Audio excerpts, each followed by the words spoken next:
un asunto un poco descuidado. Eh, Hasta hoy solamente conozco un libro de Casa Nazarena que trata el tema de los demonios, que se llama Poderes Invisibles. Trata un poquito sobre los ángeles, pero no fuera de alguna parte en los libros de teología de Orton Wally, no conozco ningún libro nazareno que trate el tema. Así que he consultado otros autores, he recomendado, por ejemplo, el de Laberintos de Luces y Sombras de Otis Jr., este, el de Ángeles de Billy Graham, Ángeles, Agentes Secretos de Dios, un libro viejísimo, porque todavía es bueno, sigue conteniendo buen material. Y hay algunos otros, por ejemplo, Portavoz tiene un libro de preguntas y respuestas sobre los ángeles. Se los voy a compartir en el grupo de WhatsApp para que puedan ustedes tener información, ¿verdad? El Luces y Sombras en el Laberinto de Otis Jr. no existe en digital, solamente en físico, y es un tanto difícil de conseguir, sin embargo, sí se puede conseguir, ¿no? Entonces, ese es un muy buen libro que habla sobre este aspecto que la Iglesia Nazareno, como dije hace rato, lo tenemos un poquito abandonado, pero que bueno, ahora a través de esta unidad se recoge un poquito, ¿no? De esa información. Bien es cierto que al igual que el término pentecostal, ¿verdad? Que también era parte de nuestra tradición nazarena, porque el nombre original era Iglesia Pentecostal del Nazareno. Al igual que el término pentecostal, hemos dejado a un lado diferentes elementos teológicos, no hemos hecho énfasis o no hemos indagado mucho, y tiene que ver con el hecho de que hay algunos movimientos que se van al extremo, ¿no? Que van más allá de lo que la escritura dice, y lógicamente eso lo hace movimientos peligrosos. Decía en la primera semana, en la primera unidad, cuando damos la introducción al curso, le decía que hubo una época en que la iglesia evangélica en Latinoamérica era todo guerra, ¿no? Era absolutamente todo guerra, todo demonios, todo pleito. Hubo otra época en la que la iglesia latinoamericana se fue a gestar lo que era la teología latinoamericana, la teología de liberación, y eso influyó también en los seminarios y eso también influyó en la iglesia al final. Y hemos dado como bandazos, ¿no? Hemos estado en extremo y luego en el otro extremo. Hubo una época en que la iglesia Latinoamérica, de Latinoamérica, perdón, se metió en política creyendo que la respuesta era que la iglesia estuviera en la política. Y tristemente hemos tenido demasiadas malas experiencias en todo eso, ¿no? Porque nos hemos ido al extremo, no hemos mantenido un equilibrio justo que nos ayude a dar respuestas a los problemas que sí están rodeándonos, que están ahí alrededor nuestro. Eh, Así que quiero que avancemos en esta unidad con pies de plomo, ¿verdad? Que avancemos en esta unidad reconociendo que es un tema delicado, pero es un tema que tenemos que abordar y es un tema que si nosotros profundizamos, vamos a tener las herramientas necesarias cuando algo de esto acontezca, ¿no? Cuando surja alguna situación en donde Dios nos use para traer liberación a alguna persona. Entonces, avancemos. La unidad se llama Comprensión Bíblica de la Angelología y la Demonología. Si se dan cuenta, son dos términos que tienen que ver con el estudio de los ángeles, el estudio de los demonios. Vayamos a ver a los ángeles, ¿no? ¿Quiénes son los ángeles y cuál es el origen de los ángeles? ¿No? ¿Cuál es el origen? ¿Quiénes son? Bueno, los ángeles, tenemos que decir, no son eternos. Fueron creados por Dios como seres permanentes Es decir, tuvieron un principio, pero no mueren, según Lucas 20:36. Se enseña en el Antiguo Testamento que Dios creó a los ángeles, ¿no? Son una creación de Dios, una creación distinta a nosotros. Es una creación angélica, es una creación celestial, perdón, ¿no? Tenemos el Salmo 148 del 2 al 5, en donde el salmista declara lo siguiente: alábenle vosotros todos sus ángeles, alábenle vosotros todos sus ejércitos, alaben el sol y luna, alábenle vosotros todas las lucientes estrellas, alábenle cielos de los cielos y las aguas que están sobre los cielos, alaben el nombre de Jehová, porque él mandó y fueron creados. Entonces notamos que a los ángeles, así como a los ejércitos, ¿verdad?, de Dios, los pone dentro del orden de todo lo creado. Así está el sol, la luna, las lucientes estrellas, el cielo, las aguas que están sobre los cielos, todo eso es creación. Así que tenemos que entender que los ángeles y los ejércitos de Dios fueron creados, no son eternos, tienen un momento de creación, tienen un momento en el que Dios, ¿verdad?, tomó el tiempo para formarlos y para darles un propósito. En un determinado momento del tiempo, Dios habló y empezaron a existir los ángeles. Recuerden que ese es el método de creación de Dios, ¿verdad? Dios habla y entonces surgen las cosas que Él está hablando. Hay una diferencia entre la forma en la que Dios crea todas las cosas y la forma en la que Dios crea a Adán, ¿verdad? Porque ahí Dios hace la forma del hombre sobre el polvo y entonces sopla aliento de vida y tenemos a Adán, ¿no? Tenemos al ser humano. En Colosenses 1:16, el apóstol Pablo escribe sobre Cristo como el Señor de la creación, a través del cual llegó a existir todo lo que hay. Como la segunda persona de la Trinidad, Cristo como Dios fue el agente de la creación de los ángeles. Ahora, vuelvo al punto de hablar del método de la creación de Dios. Dios crea hablando. El agente de la creación es Cristo. Si vamos a Juan 1:1, Dios a través de Juan, ¿verdad?, revela que Cristo es el verbo de Dios. Es decir, es esa palabra hablada de Dios. Es decir, el Padre habla y el Señor Jesús ejecuta, ¿no? Él es el ejecutor de la palabra creadora. Así que él es el agente de la creación. Dice Colosenses, porque en él fueron creadas todas las cosas, las que hay en el cielo, las que hay en la tierra, visibles e invisibles, sean tronos, sean dominios, sean principados, sean potestades, todo fue creado por medio de él y para él. Notemos que cuando se habla de tronos, dominios, principados y potestades, está refiriéndose a dos tipos de orden. Un orden, ¿verdad?, de la creación celestial, las que hay en los cielos, y un orden de la creación terrenal, las que hay en la tierra, ya sean visibles o invisibles. Y luego nos da este orden, sean tronos, dominios, sean principados o sean potestades. Dice, todo fue creado por medio de él, por medio de Cristo y para él.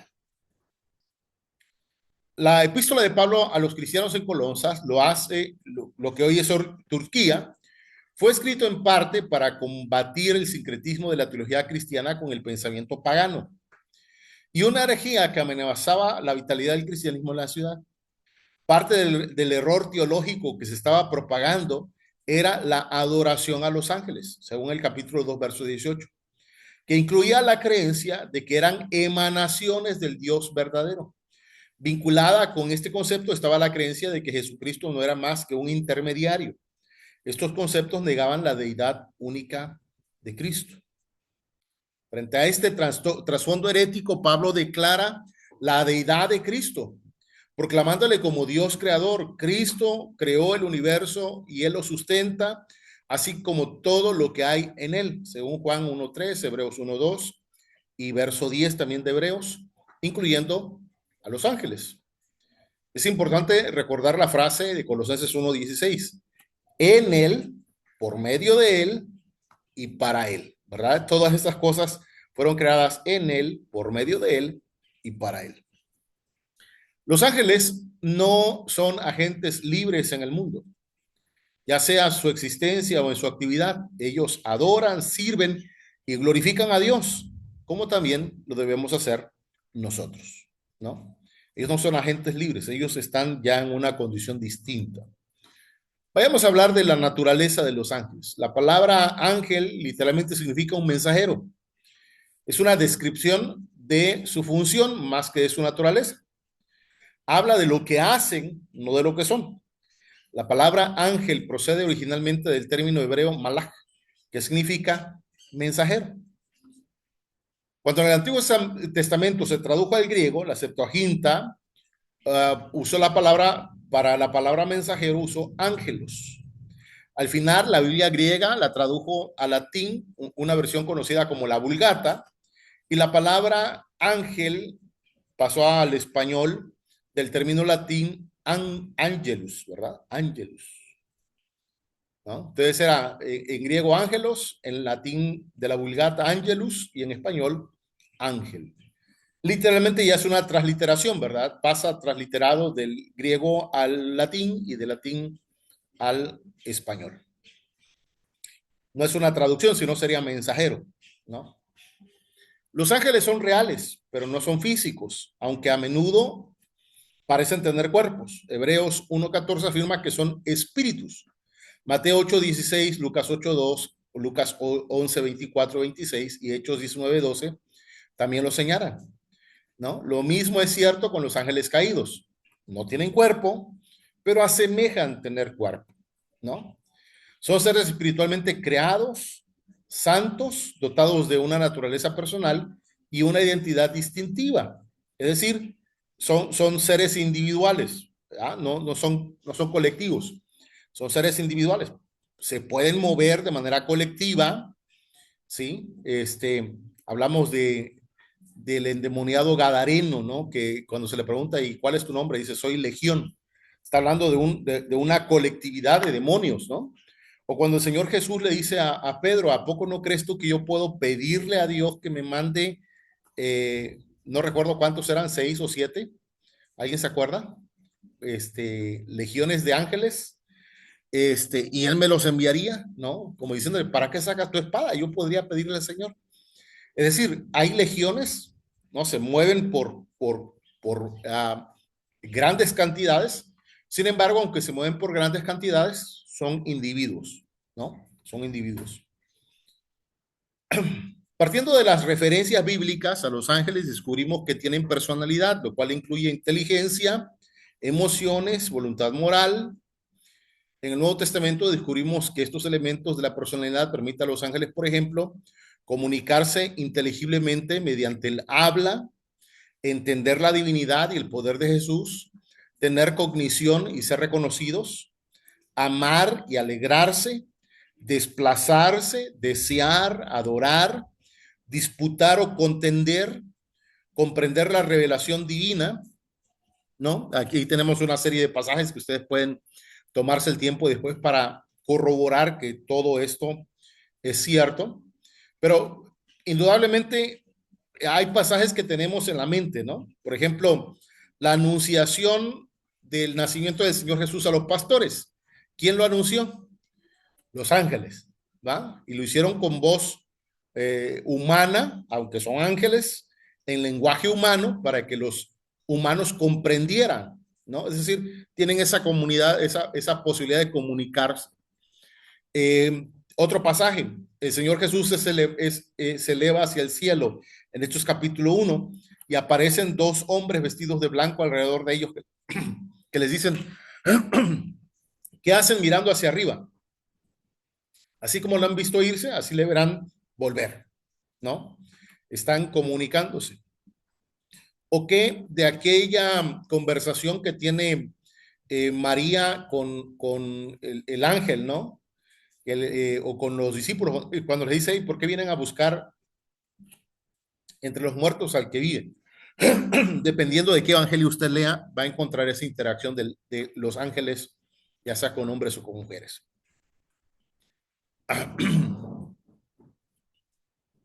Tienen poderes, ¿no? Tienen poderes. Hay que recordar que estos ángeles son los que rescatan a Lot de Sodoma y de Gomorra, ¿no? Allá cuando va a venir el castigo sobre ellos, y los sodomitas deseaban tener relaciones sexuales con ellos, ¿no? Por la belleza que ellos tenían, etcétera. Entonces, es decir, estas características las vemos en N cantidad de pasajes en los que se nos habla de los ángeles. Los ángeles solo pueden estar en un lugar a la vez, ¿no? Es decir, están limitados en el espacio y tiempo como nosotros. ¿Por qué? Porque no son Dios, ¿verdad? No son omnipresentes.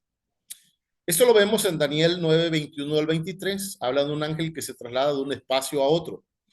Juan 1:51 habla de ángeles que viajaban entre el cielo y la tierra. Los ángeles son incorpóreos e invisibles, no están hechos de fuego o de aire.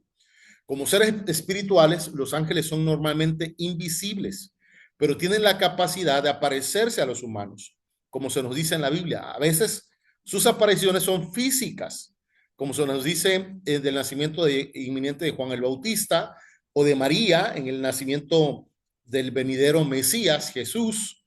En otras ocasiones aparece en sueños, como el caso de José, en Mateo 1:20, 2:13 y 2:19.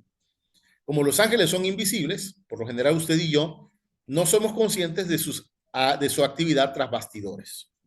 No podemos saber cuántas veces han intervenido los ángeles a nuestro favor sin que fuésemos conscientes de ello, ¿no? Se los comento como testimonio.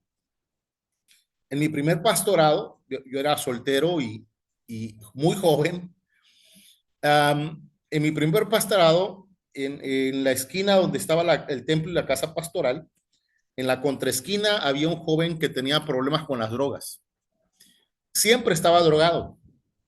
Desde que me conoció, él, pues le caí mal, ¿no? Así abiertamente le caí mal. Y un día me dijo, llegó y me amenazó, y me dijo, ¿sabe qué? Un día de estos le voy a romper no sé qué y no sé cuál. O sea, me amenazó. Yo dije, bueno, pues ni modo, ¿no? Si me toca que me golpee, pues ya ni modo. Y yo comía en una casa de una hermana que estaba una media cuadra de donde estaba de donde está el templo. Así que yo iba mañana, tarde y noche, porque ahí me servían las tres comidas. Pasó un detalle por esa temporada. Una hermana de la iglesia empezó a sufrir de dolores de migraña intensos, intensos, intensos. Así que una mañana fue a la casa pastoral y me dijo, pastor, ¿será que pueda venir a orar por mí? Me siento mal. Vivía a 2 casas del templo, o vive, espero que viva. Fui allá con ella, oré por ella, la ungí, me regresé a la casa. En la noche, tirando la madrugada, se escuchó que alguien salía a alta velocidad con un coche, nada más escuchó el chillido de las llantas. A la mañana siguiente, vuelve a la hermana a visitarme. Me dice, pastor, ¿será que pueda venir a la casa? Necesito que ore por mí. Quiero comentarle algo. Y bueno, a esa hora fui a su casa. Volvimos a tener un tiempo de oración. La ungí nuevamente. Y después nos sentamos a platicar. Me dice, mire, esta mañana llegó mi esposo y me llegó reclamando. Me dijo, dime tú quién es tu amante.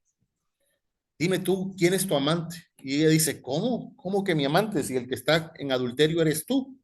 Tú eres el que dejó la casa y nos dejó a nosotros y te fuiste quién sabe a dónde. Y dice la hermana que le dijo su marido, ¿no? No, dime quién es tu amante, porque hoy en la madrugada vinieron a hacerte un trabajo y cuando estaban enterrando el trabajo, salieron un grupo de soldados de aquí de la casa y tuvieron que salir corriendo. Entonces, cuando escuché yo un trabajo, le digo, hermana, y le dijo dónde enterraron el trabajo. Me dice, no. ¿Y entiende usted lo que quiso decir su esposa con un trabajo? Me dice, no, ¿qué? Le digo, mire, lo más probable es que la persona con la que su esposo está haya ido a buscar a alguna bruja, alguna de estas mujeres que se dedican a hacer estos trabajitos y lógicamente vino a enterrarlo aquí en su casa para que pueda afectarle espiritual y psicológica y físicamente. Entonces salimos de la casa y pegado a la pared tenía una jardinera donde habían varias flores. Y yo empecé a inspeccionar la jardinera, ¿no? Hasta que encontré una parte donde la tierra estaba removida. Le dije, hermana, aquí enterraron el trabajo, le digo. Y me dice, ¿cree usted que sí? Le dije, sí, mire, ahí está la tierra removida. Entonces yo le pedí una bolsa, me trajo la bolsa, me metí la mano en la bolsa y empecé a escarbar hasta que saqué un atado, que era un atado negro encintado. Empecé a abrirlo y era una vela roja con forma de mujer y con alfileres en la cabeza, ¿no? Los dolores que tenía la hermana. En ese momento le pedí el aceite una vez más, eché aceite sobre la vela, lo quebré, hicimos una oración y le dije, hermana, los dolores tienen que desaparecer ya, ¿no? Ya a partir de aquí, usted viva tranquila, el Señor, recuerde que es hija del Señor y que no importa lo que esta señora quiera hacerla, el Señor la protege. ¿Pasó? A los 2 o 3 días voy a comer y cuando voy a comer me dice la hermana que me atendía, me dice, pastor, fíjese que vino fulanito de tal, el muchacho que le decía al inicio, y me dijo que cuando lo viera que le dijera que quiere ser su amigo. Y yo dije, ¿cómo que quiere ser mi amigo? Sí, dijo que quiere ser su amigo. Y me dijo algo que no sé, me tiene con la duda. Le digo, sí, ¿qué le dijo, hermana? Me dijo que alguien que tiene contactos con militares, pues más vale no meterse en problemas, así que quiere ser su amigo. Y yo, ¿militares? ¿Quién, no? Pero ya entonces en este momento vinculé lo que decía la hermana con lo que había dicho la otra hermana que le dijo su esposo. Así que esa misma tarde, cuando iba hacia la casa pastoral, se me acerca este joven, me extiende la mano y me dice, pastor, quiero ser su amigo. Yo le digo, gracias. Me dice, sí, sí, mire, cualquiera de este barrio, de cualquier otro barrio que quiera buscarle pleito, usted me dice y yo lo defiendo, ¿no? Y ya, yo me metí a la casa pastoral y hice mis actividades, ¿no? Ese domingo, en el culto de la noche, teníamos escuela dominical por la mañana solamente y culto por la noche. En el culto por la noche estaba yo predicando y de repente veo que esta hermana, a la que habíamos estado orando en la semana, pasa al altar llorando a lágrimas y se hinca y terminamos el culto y ella ya hincada llorando, ¿no? Bueno, yo empiezo a despedir a los hermanos y ella se levanta y va a buscarme y me dice, pastor, déjeme le comento algo. Le digo, sí, ¿qué pasó? Mire, no he podido dejar de llorar porque mientras usted estaba predicando, déjeme decirle, detrás de usted había 2 ángeles gigantes. Sus hombros llegaban al techo del templo y ya no pude verles la cabeza, pero eran unos seres grandes. Lógicamente yo dije, bueno, les voy a ser bastante sincero. Lo cuento ahora después de 30 y cacho, 27 años, casi 30 años de la experiencia. En aquel entonces no lo tomé en serio, pensé que todo era producto de la casualidad y pensé que el hecho de que la hermana me comentara de que había visto estos ángeles era fruto de su imaginación. ¿Por qué digo esto? Porque cuando yo estudié en el Instituto Bíblico, a mí me dieron a beber teología contemporánea. O sea, yo estudié a varios de los teólogos contemporáneos, dentro de ellos a Rudolf Bullmann, entre otros, que cuestionan los actos milagrosos que narran la Biblia, ¿no? Que todo aquello sobrenatural lo cuestionan. Lógicamente, cuando yo veía estas situaciones y sucedían ciertas cosas, mi cerebro traducía y decía, no, lo que pasa es que, ¿verdad? Ella está pensando que es esto, pero en realidad es esto otro. Ella está pensando que es acá, pero en realidad es acá, ¿no? Y claro, cuando ella empezó con el dolor de cabeza, yo dije, no, ella se sugestionó y la sugestión le trajo el dolor de cabeza, la migraña y por eso estaba con esos problemas. Cuando encontramos el trabajo, lo quebramos, oramos, la sugestión, el poder de la sugestión desaparece, ¿no? Bueno, después de 27 años, casi 30, les he de decir que mi óptica ha cambiado drásticamente, ¿no? Me ha tocado ver un sinfín de cosas, dentro de ellos algunos milagros de sanidad, alguna sanidad he recibido yo también. Yo cerraba el año como yéndome de esta vida y el Señor me tiene aquí todavía vivo, ¿no? Mi esposa fue sanada de un tumor en uno de sus senos, y he sido testigo de más milagros de parte del Señor. Es decir, hoy, después de 27 años de estar ejerciendo el ministerio, de ver esos milagros, de ver esas manifestaciones de cómo Dios usa ángeles que nosotros no podemos ver, pero que podemos ver el resultado, el efecto de su accionar. Y hoy puedo decir, ¿saben qué? Hay ángeles de Dios que se mueven entre nosotros y que están obrando a nuestro favor. Y nosotros seríamos necios si no reconocemos esa gracia de Dios, ¿no? Porque no es otra cosa, no es que nosotros merezcamos que ellos actúen a favor nuestro, es que la gracia de Dios nos lo promete y eso compromete a Dios a actuar a nuestro favor. Y ellos son agentes usados para eso, ¿no? Entonces, avanzamos, pero no quería pasar por alto este testimonio. Este, y bueno, yo sigo confiando en eso, ¿no? Hoy por hoy, pastoreo una iglesia que es una iglesia un tanto complicada. Es reconocida aquí en Juchitán y reconocida en Oaxaca como una iglesia un tanto fifí, dijeran a por ahí los que hablan de política y entre chairos y fifís. Y hay gente que tiene poder para hacer y deshacer, ¿no? Porque ha estado metido en política y porque tiene poder económico fuerte. Y bueno, yo vengo acá y vengo como un pastor que predica la palabra y que está comprometido con la palabra y vengo a poner mucho orden en varias partes o varios elementos que están en desorden.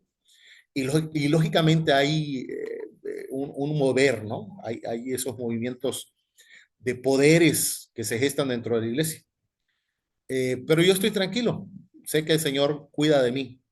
Y como le decía a una joven el día de ayer que me pedía consejería, le decía, hermanita, el único día en el que vamos a morir es el día en el que el Señor lo ha destinado. Y vamos a morir en la forma que lo ha destinado. Y no tenga miedo, cuando esa puerta se abra, nosotros no pasamos de vida a muerte, pasamos de esta vida a esa otra dimensión de la vida, ¿no? Ok, avanzamos. Los ángeles tienen personalidad, pero también grandes poderes otorgados por Dios. En el Salmo 103:20 leemos, bendice a Jehová vosotros sus ángeles, poderosos en fortaleza, que ejecutáis su palabra obedeciendo a la voz de sus preceptos. Y en 2 a los Tesalonicenses, Pablo escribió, los ángeles de poder de Dios, los ángeles de poder de Dios, ¿no? Muchas veces se nos dice también que los ángeles son santos, por ejemplo, Job 5:1, 15:15, Salmo 89:7, Daniel 4:13, Daniel 4:17, Daniel 23, 4:23, 8:13, Judas 14. Son seres excepcionales creados por Dios para ministrar a los humanos. Esto debería ser una gran lección y un recordatorio para cada uno de nosotros de cómo Dios nos ama. Vamos a ir haciendo un repaso de lo que hemos visto ahora, pero en una estructura distinta. Hablemos de la naturaleza de los ángeles. Ya dijimos, son espíritus, son de un número que no aumenta ni disminuye, ya es un número dado. Ellos no se reproducen, ¿no? El Señor enfatiza esto en esa respuesta cuando le preguntan los saduceos, ¿y de quién será mujer esta mujer que fue esposa de todos estos hermanos, ¿no? ¿De quién? ¿De quién? Y él dice, vamos a ser como los ángeles, ¿no? No mueren. Ahora, de manera particular puse no mueren, ¿por qué? No mueren los ángeles que mantuvieron su gloria delante de Dios, que se mantenieron en obediencia delante de Dios.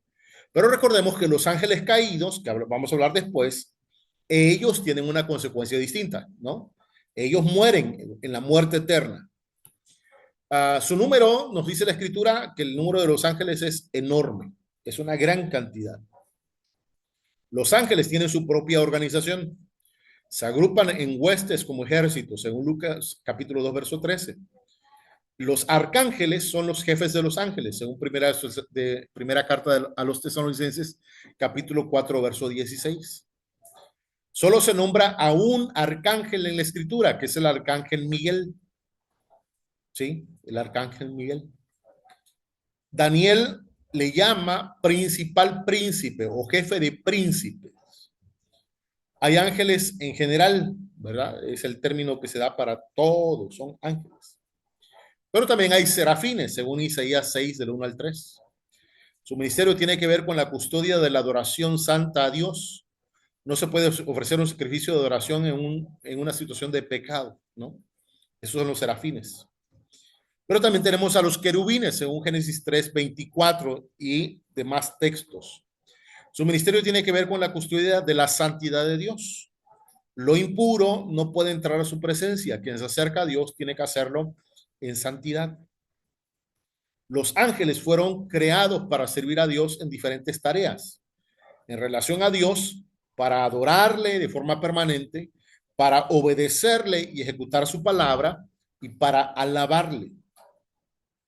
En relación con Cristo, los ángeles profetizaron su nacimiento, anunciaron su nacimiento, protegieron a Jesús cuando era niño, les sirvieron en la tentación, estaban dispuestos a defenderle, le fueron a confortar en el Getsemaní, removieron la piedra en la tumba y anunciaron su resurrección.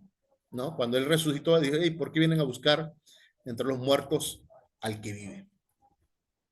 En relación con nosotros los creyentes, son ministros servidores, según Hebreos 1:14. Incluye la custodia del creyente por disposición divina. Una posible referencia a la custodia especial de los niños, ¿no? Los ángeles guardianes o el ángel de la guarda, ¿no?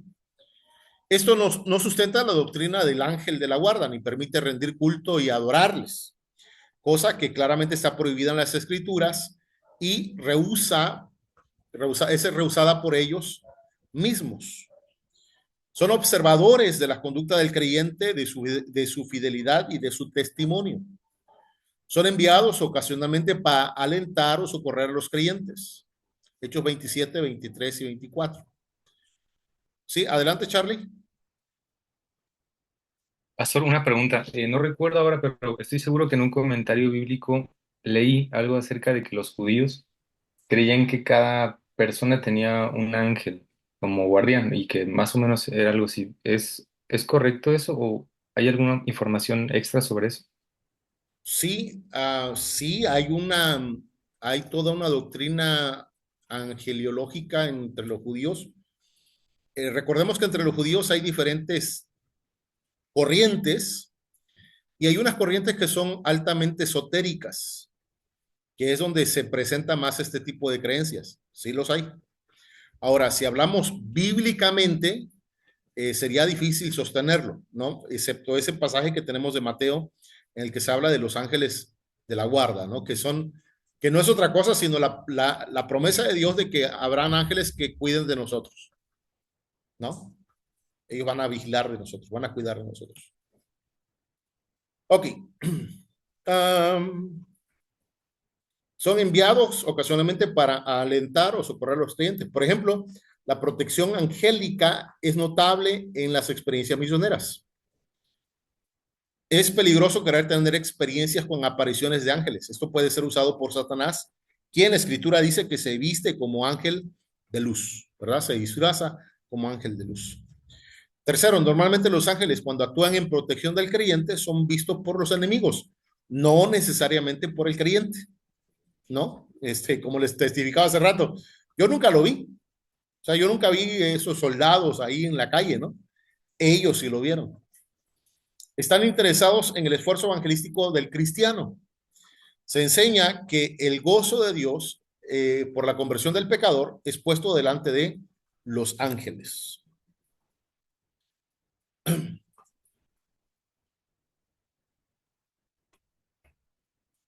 En relación a las naciones, Miguel es protector de de la nación de Israel, según Daniel capítulo 12, verso 1.